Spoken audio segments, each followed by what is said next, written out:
Many of the things that Jack just mentioned are so relevant, I know, to you, but also to many of us that work in this realm of cancer research. And we're going to share with you just a little bit of the work that you folks are helping support. This is really where I need to give just great thanks for what you folks are doing as individuals and as families and as an organization to support this war on cancer. The fight for cancer increasingly comes from support that we get from donors. Growing the Cure is a collaboration of 5 farm cooperatives in Ohio and Indiana, which includes Town and Country. And this supports research in agriculture, foods, nutrition, and lifestyle for cancer prevention, treatment, and survivorship. You can see China, Hong Kong, Japan, other countries in Southeast Asia. Well, this is very rare. In the United States, it's the second most common cause of cancer death in men. Thank you. So, because the title of our center is so long, we often call it CAFRE, but CAFRE, the purpose of CAFRE is really to look at research and development of foods that benefit health. Putting soy into a food product that is commonly consumed here in the United States. And the reason for this is that populations that regularly consume high levels of soy have lower risks of several types of cancer. However, in the United States, we don't eat very much soy foods. What we do eat a lot of is bread. Is that there are some compounds in soy that might enhance a person's immune system, that helps a person's natural immune system to fight off cancer cells a little bit better. So that's a really interesting strategy. Instead of submitting yourself to chemotherapy, maybe your own immune system could fight off the cancer. So we're really excited about those types of activities. Let's talk a little bit about fruits. This is really interesting because berries, black raspberries, Ohio is one of the great states in the nation for production of black raspberries. So Oregon would be number 1, but we've got some really good soil and environmental conditions in Ohio for black raspberries. And they're expert in telling us what is in the berries that has anti-cancer activity. And they do this with very sophisticated tools and techniques found in their laboratory. And to harvest the black raspberries to have the most anti-cancer activity. And how should it be stored before we dry it and use it into foods?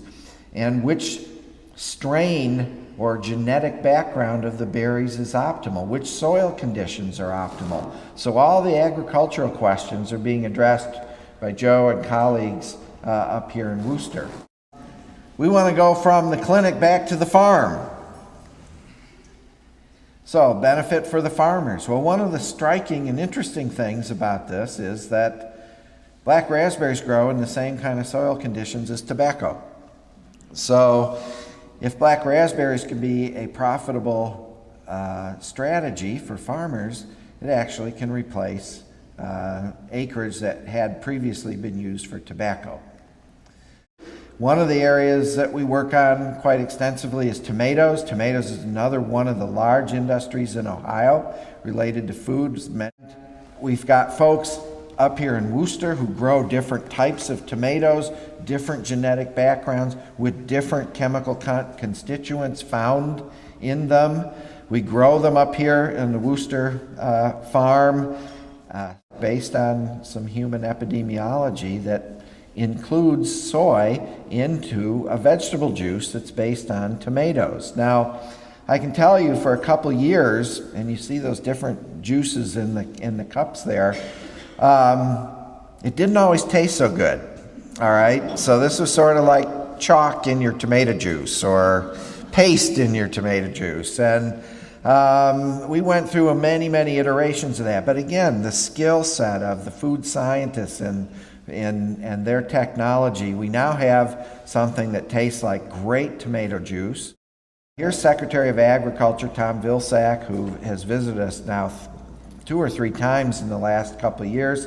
Here he is taste testing the soy tomato juice, and you see he does still have a smile on his face. Even in Washington, folks are hearing about this great effort that you folks are supporting through Growing the Cure. Omega-3s are found in certain grains and oily fish, and they're very interesting. And Lisa Yee, a breast cancer surgeon, runs the high-risk breast cancer clinic. Martha Belluri, one of our nutritional scientists, are looking at this for breast cancer. And we've got a wonderful study just completed in women at high risk because of family history or presence of premalignancy, and this was done by the entire team at the Stephanie Spielman Comprehensive Breast Center that compared omega-3 fatty acids from a supplement to consuming fish.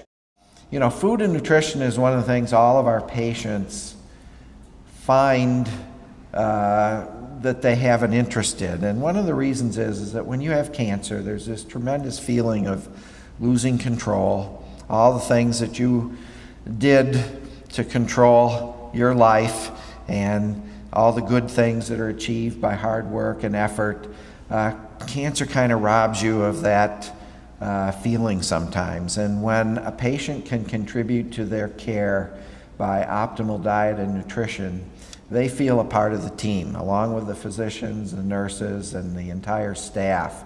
And they feel like they're doing their part. So cancer patients really appreciate the knowledge, the information, the research that's ongoing in nutrition studies. And at OSU, we have a lot of clinical research trials of new drugs, new technology.